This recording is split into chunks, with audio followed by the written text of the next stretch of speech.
धान का कटोरा कहा जाता है। और ऐसे में विक्रम प्रखंड अंतर्गत कुछ पैक्स अध्यक्ष, प्रबंधक और कार्यकारी के ऊपर सरकारी केस भी हुआ है पैसा गबन के आरोप में। यहाँ तक की खबर है कि यहाँ के एक पैक्स अध्यक्ष जो अख्तियारपुर के पैक्स अध्यक्ष की नहीं, कार्यकारिणी के सदस्य हैं नित्यानंद बाबू, उनकी कल गिरफ्तारी हुई है। अब देख लीजिए, पैक्स के माध्यम से किसानों का धान खरीदने के लिए पैक्स को बड़े पैमाने पे बैंक से ऋण दिया जाता है और कुछ पैक्स अध्यक्ष लोगों ने उस ऋण को अपना निजी संपत्ति समझकर निजी उपयोग में, उसका शादी ब्याह, मरनी जीनी से लेके जमीन गाड़ी खरीदने में उसको लगा दिया। और बहुत पहले इतना कड़ाई से पैसे की वसूली नहीं करती थी। इस बार विक्रम में 2-3 पैक्स अध्यक्षों पे केस हुआ है, वो और साथ में प्रबंधक पे भी होता है, कार्यकारिणी पे भी होता है, मगर कार्यकारिणी के सदस्यों का उस पर कोई रोल नहीं होता है। उसपे जब धान उठाव के लिए जब क्या बोलते हैं, एक लेटर बनता है डीसीओ ऑफिस स्तर पे, तो उसमें सारा कार्यकारिणी के लोग उस पावर को दे देते हैं अध्यक्ष को। अध्यक्ष ही क्या बोलते हैं, वो वित्तीय पावर अपना रखते हैं। अब जब केस होने की बारी आई तो सब कार्यकारिणी पे भी हुआ, तो ये कार्यकारिणी पे केस नहीं होना चाहिए था, और यार केस हुआ भी तो उनको धरपकड़ नहीं करना चाहिए था। इसके लिए पूर्णतः जिम्मेवार पैक्स अध्यक्ष हैं और पैक्सों को इस तरह की कार्रवाई सरकार को करनी चाहिए। जिस तरह से सरकार अपने पैसे के लिए अभी उनको धरपकड़ कर रही है, आप पता कर लीजिएगा, आप लोग पत्रकार बंधु जानते भी होंगे, बहुत सारे किसानों का पैक्स अध्यक्षों ने पैसा रख के 1 साल 2 साल 3 साल से रखे हुए हैं। उस तरह का किसानों को भी केस करने का अधिकार पैक्स अध्यक्ष को होना चाहिए कि वो जिनका वो पैसा रखे हुए वो भी केस करे और उस केस में वो पैसा अध्यक्ष जेल जाए, ऐसा नियम सरकार बनाए। धान में तो थोड़ा विक्रम को सही में कहा जाता है, लेकिन नकद की अगर देखी जाए तो कहीं ना कहीं आप देख सकते हो उदाहरण के तौर पर किसी गाँव का ले लीजिए, उस गाँव में जितनी आबादी है 80% स्टेबल कर गया होगा।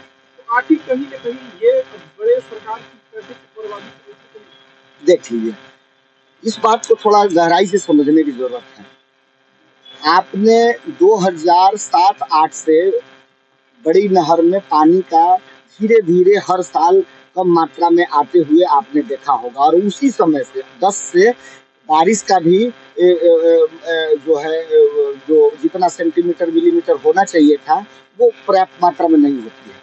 सरकार की नीति को देखिए, आप अरबों रुपए खर्च करते हैं फ्लाईओवर बनाने में, अरबों रुपए रोड बनाने में, अरबों रुपए आप अन्य कंस्ट्रक्शन में खर्च करते हैं, मगर मूल समस्या नहर में पानी की है। उसका मेन कारण है इंद्रावती डैम का जो पानी रखने की क्षमता है, उसमें बहुत गिरावट आ गया है। 30 साल 40 सालों में उसमें बहुत मात्रा में गाद भर जाने की वजह से उसका लोडिंग कैपेसिटी जो है ना, पानी ग्रहण की क्षमता घट गई है। सपोज देखिए, अगर 100 लीटर पानी जहाँ पहले जमा होता था, अब 30 लीटर ही जमा हो पा रहा है, तो उससे भी पानी देने में उनको असुविधा होती, क्योंकि डैम तो पानी है ही नहीं। सरकार को अगर विक्रम औरंगाबाद से लेकर और पटना के लोगों के आर्थिक उन्नति और उनके जीवन को अच्छा बनाने का अगर दृष्टिकोण रखती है, तो इंद्रावती डैम का बहुत जल्दी से जल्दी उसको अत्यधिक पानी ग्रहण करने की क्षमता का विकास हो। और मान लीजिए कृषि के लिए पानी आपको नहीं चाहिए, मगर पानी पीने के लिए तो पानी चाहिए। वही वाटर लेवल रिचार्ज वर्षों से अंग्रेजों के ज़माने से नहर के पानी से होता था। बड़ी नहर से आया, फिर छोटी छोटी नहरों में पानी आया, हर एक गाँव में पानी गया, आपका वाटर रिचार्ज हो गया, उससे लोगों को पानी पीने की को मिलता था। हम लोग उस चीज़ों को देखे हुए हैं। 47 साल उम्र है, हम लोग कुआं से पानी भरे हुए हैं, फिर चापाकल आया, हैंडपम्प आया, फिर बड़ा सा पंप आया, फिर अब सबमर्सिबल आया, अब उससे भी बड़ा 500 फीट वाला आ गया। आप ही से पूछते हैं कि 25 सालों में कोई भी नया वैसा व्यवस्था यहाँ खड़ा किया गया हो जो अगले 20 सालों में आपको दिखाई दे रहा हो? कोई इंस्टीट्यूशन, कोई स्वास्थ्य उपक्रम, कोई फैक्ट्री, कोई खेल परिसर, किसी तरह का नहीं है। आप चले जाइए ब्लॉक का गेट पे, देखिए टूटा फूटा, हम जब बचपन में जाते थे उसी तरह का गेट आज भी है।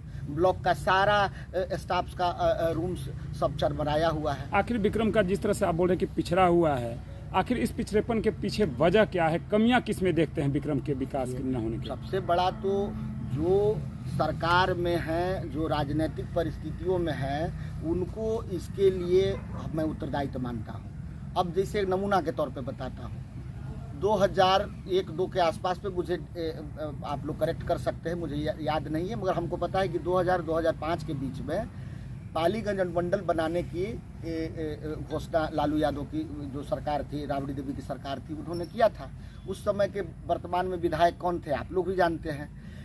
जो सरकार में थी आरजेडी वाले, वहाँ के विधायक थे क्या नाम था, दीनानाथ यादव आरजेडी से थे, सांसद थी कांति देवी, तो और लालू यादव की सरकार थी। तो उस मिल के विक्रम का हक, जहाँ 6 गो एसडीओ ऑफिस पहले से विद्यमान था, इसका हक मार के उसको पालीगंज भेज दिया गया। और उसके पहले उसके साथ इस चीज़ को हक मारने के लिए एक और काम किया गया था, विक्रम से दुल्हिन बरियार को अलग कर दिया गया। आप देख लीजिए, यहाँ 20 प्रखंड था, थी पंचायत था, और शायद 6-8 पंचायत यहाँ क्या बोलते हैं दुल्हिन बरियार में था। 28 पंचायत।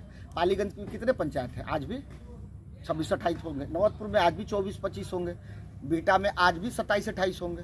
तो हमारे नेताओं को ये देखना था, जो उस समय ये घटना हो रही थी, जब विक्रम को बांटा जा रहा था, जब विक्रम से पालीगंज अनुमंडल भेजा जा रहा था, तो जो लोग सत्ता में थे वो तो नहीं बोलेंगे, मगर जो विपक्ष में थे उनको तो था कि जनता को वो रोड पे ले आते, जनता को जागृत करते, और इसके लिए धरना प्रदर्शन करते, विक्रम जाम करते, नवतपुर जाम करते, पटना सेक्रेटेरिएट पे सीएम हाउस का घेराव करते। इन्होंने चुप बैठा रहा और जनता इसी तरह से देखते रही। आप देख लीजिए कि पालीगंज में कहाँ जाके क्या बोलते हैं स्वास्थ्य केंद्र बना है। पालीगंज से 10 किलोमीटर आगे अगर कोई खुदा न खाते घटना होती है, कोई मर गया, कोई गोली लग गई, किसी तरह की हो गई, तो पोस्टमार्टम कराने वहाँ जाएगा और फिर लाश जलाने गंगा जी जाएगा। अब बताइए, 3 तेहाड़ तो हो गया।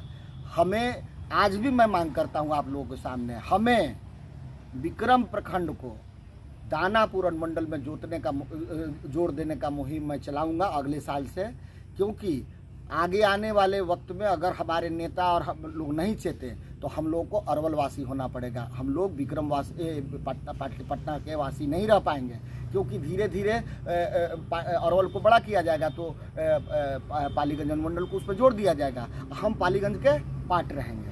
तो हम पटना के समीप होते हुए भी, जब आज हम हॉस्पिटल के लिए जाना पड़ेगा मुझे नगवा में, और कल मुझे जिला कार्य के लिए जाना पड़ेगा अरवल। लोग जाता है उत्तर, हम जाते हैं दक्षिण। देहात में वो कहावत है, पूरा नहीं बोलेंगे, आप समझते होंगे किस बात के लिए यूज किया जाता है, कि दक्षिण के जा है।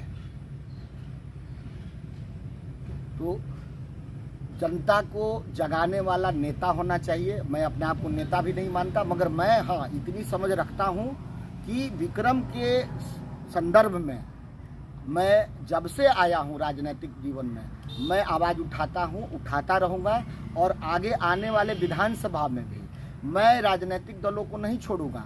उनको ये वादा करना पड़ेगा। आज देख लीजिए ना कि अगर गांधी आश्रम की बात आप किसी नेता की मुख से सुने थे, तेजस्वी यादव के मंच से बोलना पड़ गया ना कि गांधी आश्रम विक्रम में बड़ा टूटा फूटा स्थिति में है। ट्रामा सेंटर का नाम नहीं लिए थे, आज मुख्यमंत्री को लेना पड़ गया है ना, झूठे लिए ना। ये है कि जनता अब इन सब चीज़ों को समझ रही है, क्योंकि जो लोकसभा में वोट का रिफ्लेक्शन हुआ है वो लोग समझ गए हैं कि जनता ठीक है लोगों के पीछे नहीं आती है, बहुत देर से आती है, मगर जनता समझती है, वोट के समय इस बातों को ख्याल रखती है। और अगर जो विक्रम को बड़ा करने में, बनाने में, स्वास्थ्य उपकेंद्र बनाने में, अगर ट्रामा सेंटर बनने में दिक्कत है, मुझे कोई ज़रूरत नहीं ट्रामा सेंटर बनाने की। मुझे 1 लाख की आबादी पे, 1.5 लाख की आबादी है विक्रम की, 1 लाख की आबादी पे पूरे भारत भर में एक प्राथमिक स्वास्थ्य केंद्र नवतपुर में है ना, क्या बोलते हैं उसको आप, क्या सोचते हैं? रेफरल अस्पताल है। पालीगंज में क्या है? रेफरल अस्पताल है।